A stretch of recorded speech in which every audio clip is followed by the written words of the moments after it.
Good morning बच्चों। आज 10वीं की हिंदी में देखते हैं नर्मदा का उद्गम अमरकंटक। डॉक्टर श्री राम परिहार ने जो प्रकृति के सौंदर्य के बारे में जो भी उसने देखा और देखने के बाद वहाँ जो अनुभव किया, वहाँ की सुंदरता के बारे में जो वो अनुभव किया, वही प्रत्यक्ष दर्शन हमको वो कराए हैं। वहाँ की प्राकृतिक सुंदरता का मनोरम दृश्य हमको देख ऐसा लग रहा है कि हम वहीं जाकर ये दृश्य देख रहे हैं। तो नर्मदा के उद्गम, उनके शोण के साथ प्रणय और ये सब आगे बढ़ते बढ़ते फिर देख रहे हैं कि माई की बगिया सोन और नर्मदा की बाल सुलभ क्रीड़ाओं की भूमि रही है। उनकी बचपन की जो बचपन किसको कहेंगे, उद्गम स्थान, जहाँ वो उनका उद्गम हुआ, फिर वो कैसे अपना प्रपात बनाते हुए नीचे आए, फिर वहां पर कपिलधारा से फिर 5-6 किलोमीटर दूर वो भूमिगत हुए, फिर उसके आगे आए, फिर उसके बाद एक प्रपात बनाए, सोन का पहले प्रपात बना, फिर उसके बाद आगे बढ़े, वो भी कुछ दूर तक दिखाई नहीं दिया। इन सब वहीं पर मार्कंडेय ऋषि का तपोभूमि भी है। आम्र सरई पेड़ों के आंगन में यह बगीचा है। वहीं गुलाब कावली के फूलों में यहाँ नर्मदा और सोन का प्रेम अभी भी खिला हुआ है। वहीं पर ऋषि जो है, माई की बगिया का छोटा सा जलकुंड बना हुआ है, गुलाब कावली का क्षेत्र है और एक साधु की यहाँ पर कुटिया भी है। तीर्थ यात्री आते हैं, उनके आंखों में गुलाब कावली के जल डालते हैं और आंखों के तपन को उससे दूर किया जाता है। आंखों में जो गर्मी है उसको गुलाब कावली के फूल अर्घ डालकर उसको दूर किया जाता है। और वहां भी गुलाब कावली के फूल के माध्यम से जगत की दृष्टि की तपन भी अभी तक हरा भरा है। जीवन का ताप तो दोनों अपने अपने जल से समित कर ही रहे हैं। धरती के सूखे किनारों को हंसी बांट रहे हैं, उत्सव लुटा रहे हैं।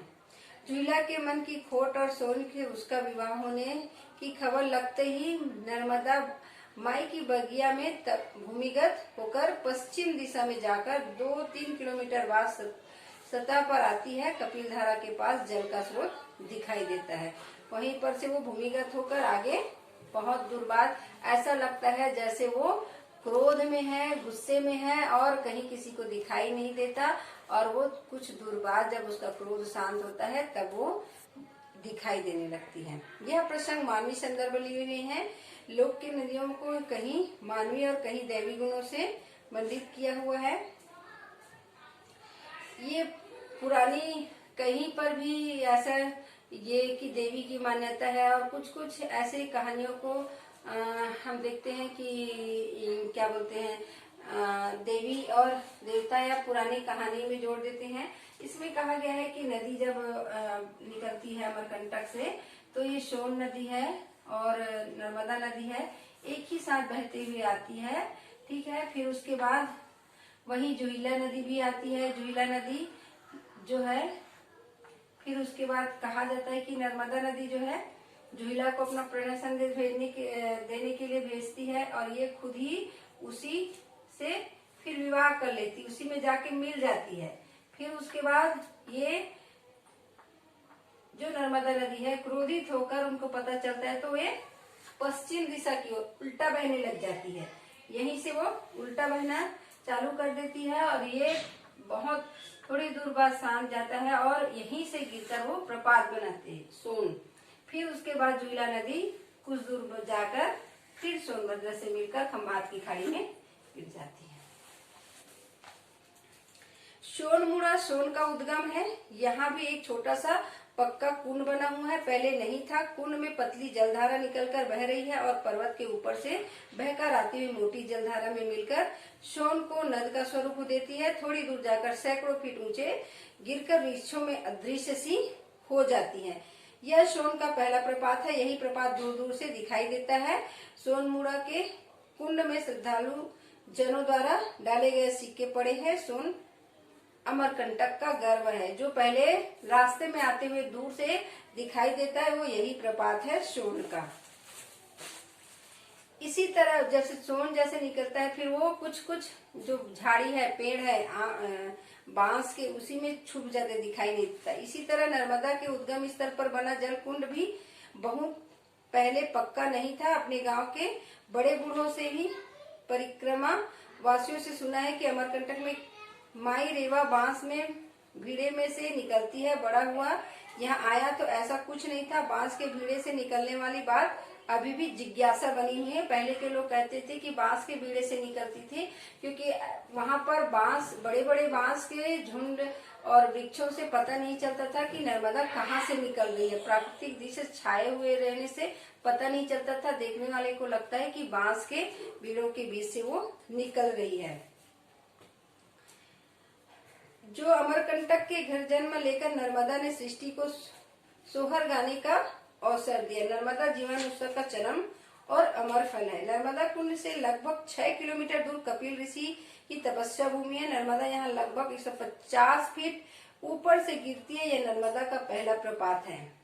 कितनी अद्भुत बात है कि अमरकंटक के पूर्व और पश्चिम में सोन तथा नर्मदा दोनों ही है। कपिल धारा के आगे नर्मदा पत्थरों से पिछलते हुए आगे बढ़ती है, और आगे जब उसका जल है जो छिछली अवस्था में दिखाई देती है, और आगे बहुत दूर तक, जब तक खंभात की खाड़ी तक जाते तक दुधिया दिखाई देता है। दुधिया बोलते हैं इसी को। और वो जो है पत्थर के कारण और पत्थर में छिछले हुए फैलने होने के कारण वो दुधिया प्रतीत होता है।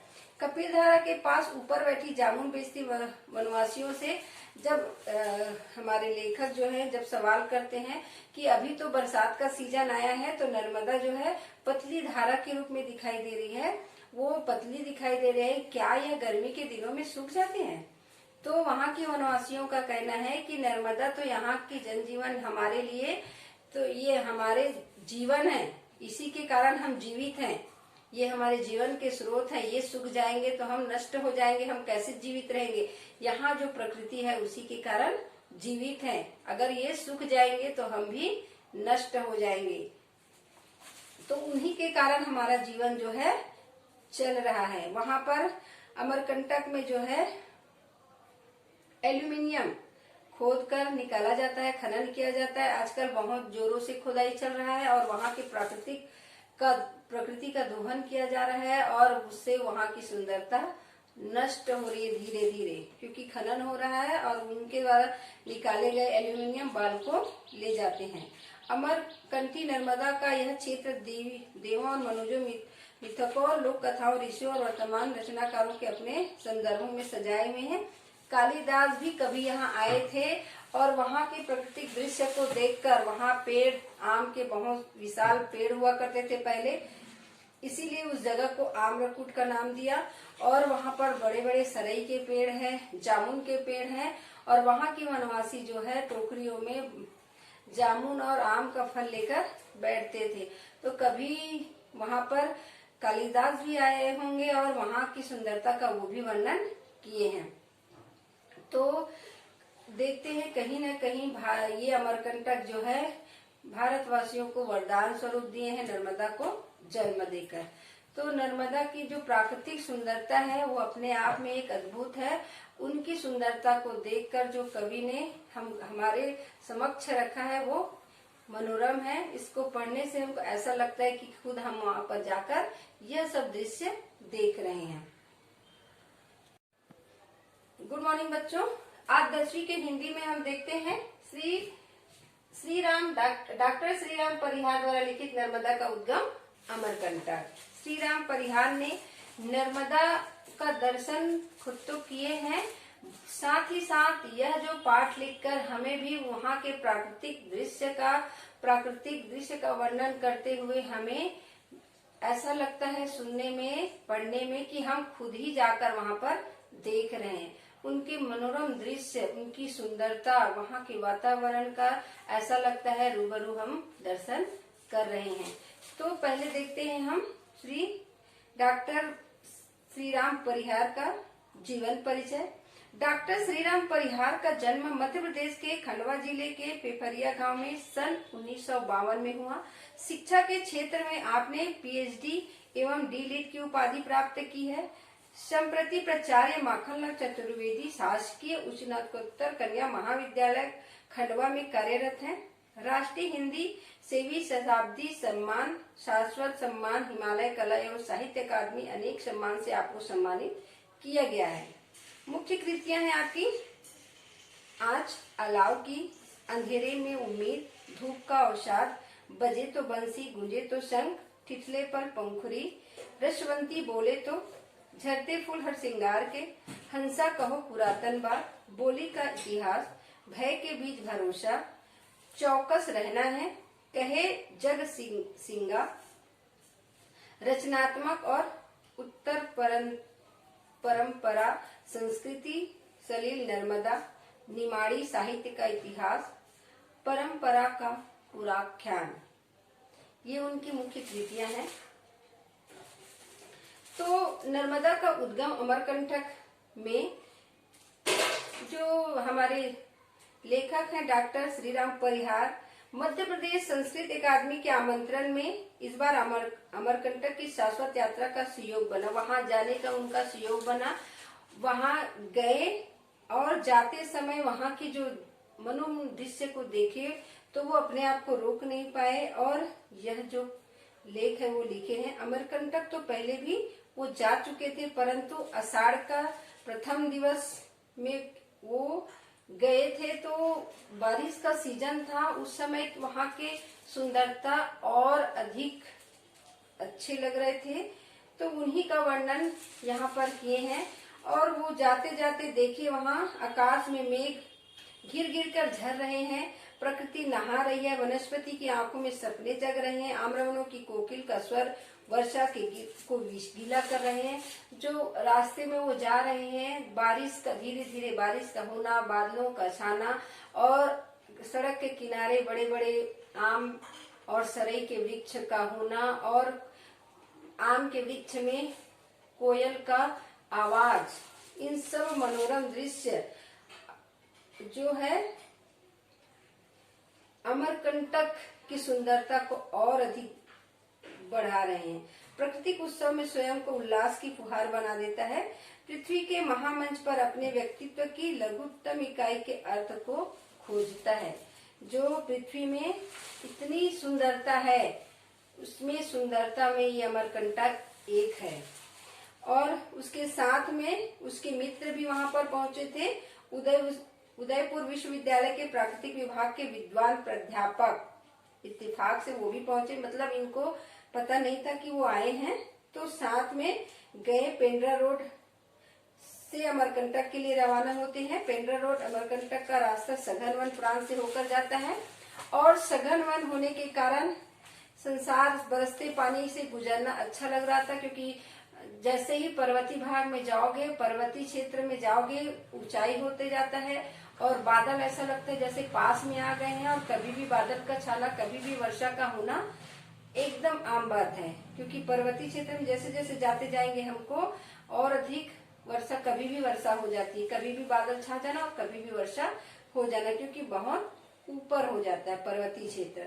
तो अमरकंटक पहाड़ का शिखर बहुत दूर से दिखाई देने लगा था। विंध्य और सतपुड़ा पर्वत दोनों का समवेत है, मिला जुला है। निकल पर्वत तो दाई भुजा विंध्याचल है और बाई भुजा सतपुड़ा है। इन दोनों पर्वत के बीच से नर्मदा निनांदित बिना रुके प्रवाहित हो रही है। विंध्य और सतपुड़ा से बनी अंजुरी में नर्मदा का जल लहर लहर है। तो इस पर्वत का मस्तक पूर्व तक फैला है। यह अपनी विराटता से संपूर्ण भारत को पूर्व से पश्चिम तक हरा भरा करती है। पूर्व में है सोन नदी और पश्चिम में नर्मदा नदी। दोनों अपनी विराटता के कारण वहाँ की जमीन को नम करती है, सिंचाई करती है, जनजीवन को हरा भरा रखती है। दूर से दृष्टि डाले तो वहाँ रजत धारा के समान आकाश से झर रही चारों तरफ हरा भरा वनस्पतिक संसार है। इस पर्वत अपनी अचलता और विश्वास में समृद्ध है। ऊपर आसमान के बादलों को छिया छिदौली करते और धमा चौकड़ी मचाते बादल आसमान में बरस रही है और एक मोटी जलधारा ऊपर से नीचे गिरती दिखाई दे रही है। वही धरती की प्रार्थनाएं फलवती होने लगी। यह धारा सोन की है। जब पूर्व से पेंड्रा रोड से जब जाते हैं तो दूर से हमको सतपुड़ा पर्वत दिखती है और विंध्याचल और सतपुड़ा, फिर उसके बीचों बीच नर्मदा है। और उधर से जब जाए तो पहली पतली सी जलधारा जो दिखाई देती है, रजत धारा चमक रही है, बाहर से दूर से दिख रही है, तो वही सोन नदी है। वही सोन शहडोल या जबलपुर डिंडोरी मार्ग से जाए तो यह पश्चिम की ओर दिखाई देता है, और पूर्व से जाए तो सोन दिखाई देगा। पश्चिम से जाएंगे हम पेंड्रा डिंडोरी रोड से जाए तो ये पश्चिम दिखाई देता है। सोनमुड़ा से निकलकर यह पूर्व में चला जाता है, गंगा में फिर ये मिल जाता है, और गंगा में मिलकर बहुत सारे सहायक नदियों के साथ ये खंभात की खाड़ी में फिर समाहित हो जाती है। कितनी ही आड़ी तिरछी सड़क से चलते अमरकंटक पहुंचे, सोन की यह धार इस मार्ग में हर कोण में दिखाई देता है, और आंख सरई के पेड़ों से की गाढ़ी हरियाली में अटकती है। वन की सघनता पर आश्वस्त होती है, फिर सोन के सम्मोहन में फंस जाती है। थोड़ी दूर चलते हैं, बारिश थोड़ा थमे जैसे लगता है, और सोन आंखों में ओझल हो जाती है। सोन नदी जो है, फिर आगे बढ़ने पर सोन जो है दिखाई देना बंद कर देते हैं। फिर आगे जाकर देखते हैं, पतली सी एक जलधारा दिखाई देता है, पतली सी जलधारा दिखाई देता है। फिर आगे हम जाके देखते हैं, बोर्ड में लिखा है ये नर्मदा, तो पता चलता है कि ये पतली सी धारा है वो नर्मदा है। आगे जाके देखते हैं कि यही नर्मदा है। वहां पर देखते हैं कि संतों के आश्रम है, कार्यालय बना हुआ है, निर्माणाधीन जैन मंदिर है, जैन जीवन है वनवासियों का, वहां पर निर्बद्ध जीवन है, टोकरियों में जामुन और आम के फल लिए हुए वहां की वनवासियों बैठी हुई हैं। और जो किनारे जैसे कोई भी तीर्थ स्थल हो, वहां पर जाके देखेंगे तो एक दोनों किनारे में सब जो है फूल, अगरबत्ती, नारियल लेके बैठे रहेंगे, चाय वाले, मिठाई वाले और अनेक प्रकार से जो सामान है वो लेकर बैठे रहते हैं। सबका उसमें घर चलता है उसी से। बस स्टैंड के पूर्व में दुकानों के गली से चले हुए आगे जाने तक एक जल कुंड है, यह नर्मदा का उद्गम स्थल है। वहीं पर एक जल कुंड बना हुआ है, वही नर्मदा का उद्गम स्थल है। यह नर्मदा का उद्गम स्थल एक कुंड है, 11 कोणी वहां पर कुंड बना हुआ है। कुंड को ऐसा कांक्रीटीकरण करके कुंड बना दिए हैं, जिसमें 11 कोण बनाए हैं, और कुंड के चारों ओर 20 मंदिर बने हुए हैं। कुंड पक्का बन गया है, और यह जो विशाल कुंड के चारों ओर पक्की समतल जगह बनी हुई है, और मुख्य द्वार पर विशाल है। कुंड के आसपास बने मंदिर मंझौले आकार के, मतलब ना बहुत बड़े हैं ना बहुत छोटे हैं, बीच के स्तर के हैं, मंझौले स्तर के। और वहीं पर एक शिव मंदिर है।